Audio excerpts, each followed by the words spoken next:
Hi guys! Nandito na naman ako. Maglilipat na naman ako ng bahay after 1 month. Kasi 3 beses na akong lumipat. Simula nung May, June, at ngayong July, maglilipat na naman ako. Kasi yung napupuntahan kong mga bahay, hindi nagsasabi ng totoo. Ang sabi nila is okay, walang problema, ang government, dumalaw na at walang problema. So, pumayag ako. Within 2 days, wala akong tulog sa paglipat dito. Ginamit ko pa yung off ko, ginamit ko pa yung pending off ko para lang matapos ko kasi hindi ako mapakali at di rin ako makatulog pag nakita ko yung mga gamit ko madudumi. So, eto na naman, after 4 days na naglipat ako dito, sinabihan ako ng may-ari ng bahay na may problema daw siya. May pumunta daw dito at sinabing kailangan daw bakbakin ng mga partition dito. So, ito na naman, ang problema na naman ang inyong alipin. So, ito, nag-impake na naman, naayusin ko na naman. So, ang sakit sa ulo, ang hirap. Lalo na mag-isa ka, wala kang katulong. Kaya ko, lilipat na naman ako. So, ito guys, panurin nyo kung ano yung mga gagawin ko. Day off ko ngayon, so kailangan ko na maghanda para sa darating na araw na paglipat namin, sa pag-alis na naman, ready na ako. Ito guys.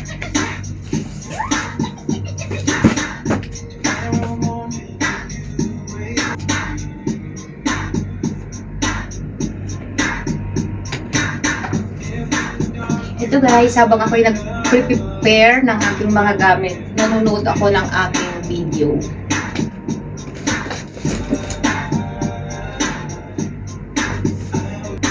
I will be here when all laughter turns to crying.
Dito kami sa Ayan guys,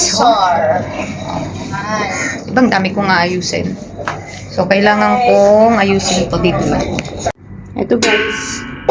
Ito, buti na lang hindi ako bumili ng yung cabinet na makahoy. Buti na lang bumili ako ng ganito kasi naramdaman ko na baka hindi ako magtatagal. Tama nga yung pakiramdam ko. Ito yun. Kaya bumili ako ng ganito, temporary cabinet lang. So, kailangan. Hindi ko pa naayos guys, yung mga gamit ko. Hindi ko pa natupi. So, yun, tatanggalin ko na naman siya.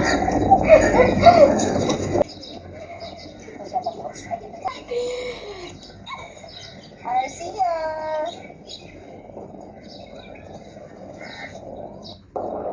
Ang tipo kong lalaki. Hindi kailangan masalayin sa Alam nyo guys, ayoko magtupin yung mga coat ko na ganito. Mga trouser ko na ganito. Kasi, ang hirap planchahin.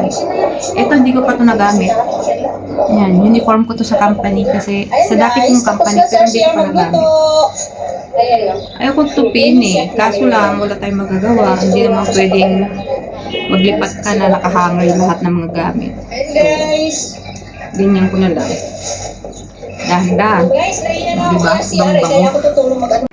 Ayan guys, ayusin ko. Ayan pa, hindi pa ako tapos mag-ayos. Diba ang dami? O, ayan. Yan ang aking mga gamit na kailangan kong ibalik na naman dito. Ayan, ayan, ayan. Kailangan kong ibalik doon na within 4 days na paglilipat ko dito, maglilipat na naman ako. Ilagay ko na naman dito. Ayan. Ayan, wala na akong oras sa susunod. So, kailangan ko nang simulan unti-unti. Gulo-gulo pa kasi within 4 days na paglipat ko dito, sinabihan ulit ako na anong tawag to? Sinabihan ako ng may-ari ng bahay na kailangan daw naming maglipat ulit kasi babakbakin ang partition. So, nakakainis, di ba? Ayan. Kun mo na mag-isa. Parang ayaw ko na mabuhay. Alaala, pag-ibig ko sa'yo hindi Babago. Kahit ako'y iniwan mo. Bakit mo nagawa?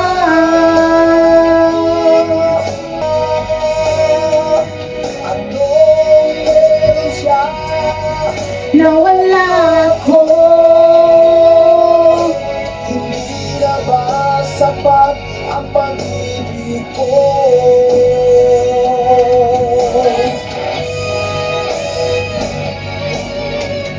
Kung alam mo lang si mahal, at ang hirap nitong damdamin, sana ay mapalik ka. Di ko kayang mabuhay na mag-isa. Aking nakaraan na lang ang siyang magsisilbing alaala. Pag-ibig ko sa'yo hindi Babago.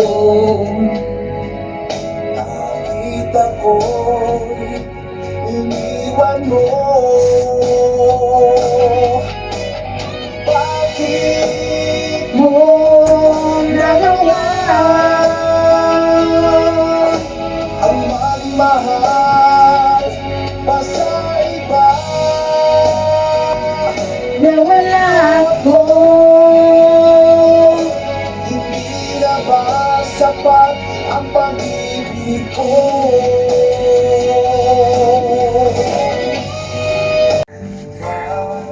Ito guys, tignan mo.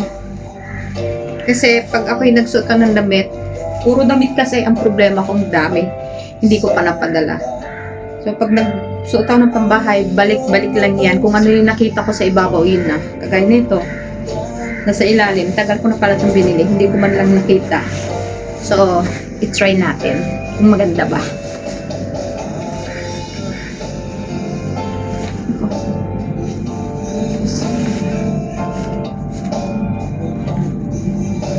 Ayos ba? Ganda pala oh. Diba? Kaya kayo, halumpatin nyo yung mga gamit nyo kasi makikita nyo yung mga magagandang damit nyo. Ganda pala eh.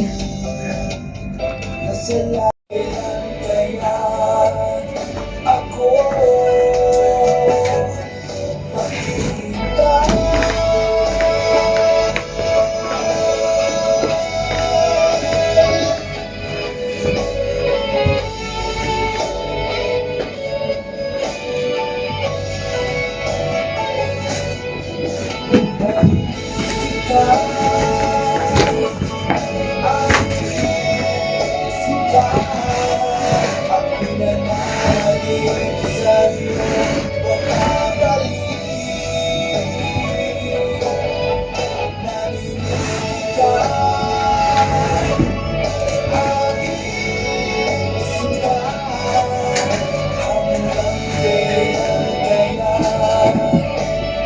Ay, naku.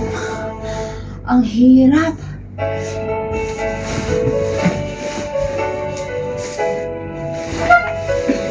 Kasi guys, kailangan ko munang itago sa ilalim ng para sa ilalim ng bed para hindi ako mahirapan sa pagkilos.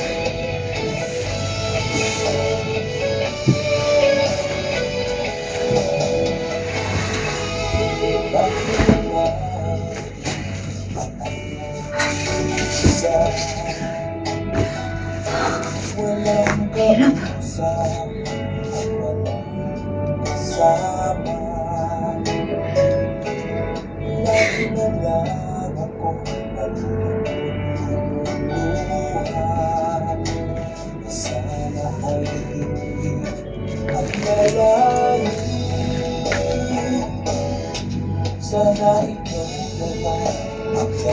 See? Pati pati rice cooker ko kailangan na dito kasi kaso ginamit ko. So dito muna siya.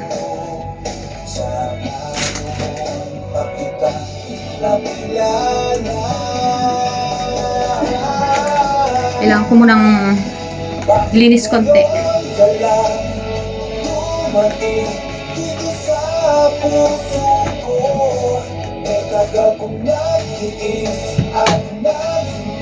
Sa isang katulad mo, sa ibang kapigyan ang puso kong ito. Grabe guys, ang hirap magtiwala sa mga tao, di ba? Tinanong ko kasi kung okay na para makalipat ako. Kung hindi okay, hindi ako lilipat. Kaso ang sabi sa akin, okay, no problem. Walang baklasan mangyayari. Ayan guys, tumawag ako sa amin. Ito oh. Ayan oh. Tumawag ako, kausap ko yung anak ko. Ayan oh. Ayan oh. Ayan siya guys oh.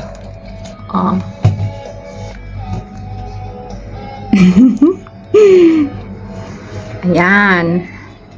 'Di ba? Ang hirap ng buhay. Alam, mag-isa dito sa abroad, walang katulong. Kahit pagod ka na kailangan mong kumilos.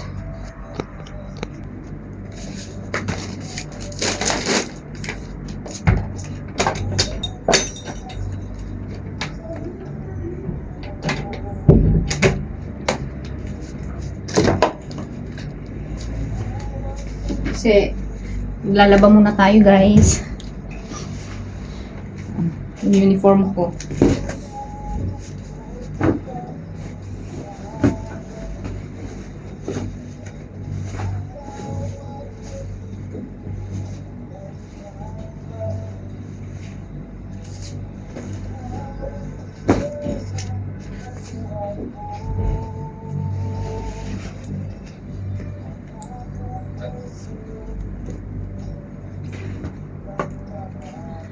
Maglaba tayo guys. Maglaba. Tiyan, dali lang naka.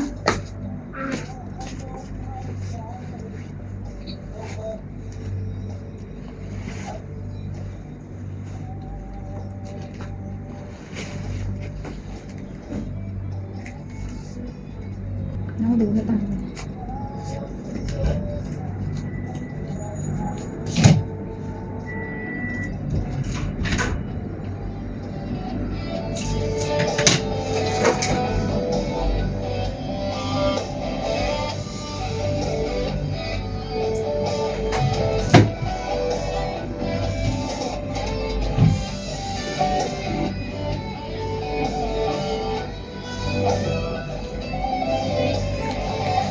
Ayan guys, minute ko muna kasi kausap ko yung anak ko.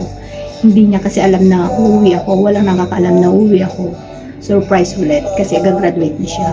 Tapos, nataon na ganito, every month ako naglilipat. So, napakalaking problema sa akin kasi sa katapusan, yun ang uwi ko. Tapos sa katapusan, kailangan ko na rin umalis na naman dito sa nilipatan ko. So, paano? Anong gagawin ko? Ang hirap, di ba? Kaya stress na stress ako. Guys, sa susunod ulit, kasi kailangan ko muna maglaba, masyadong mahaba ng video. So, sa susunod, panoorin nyo ang susunod kong video, ha? Diyan lang kayo.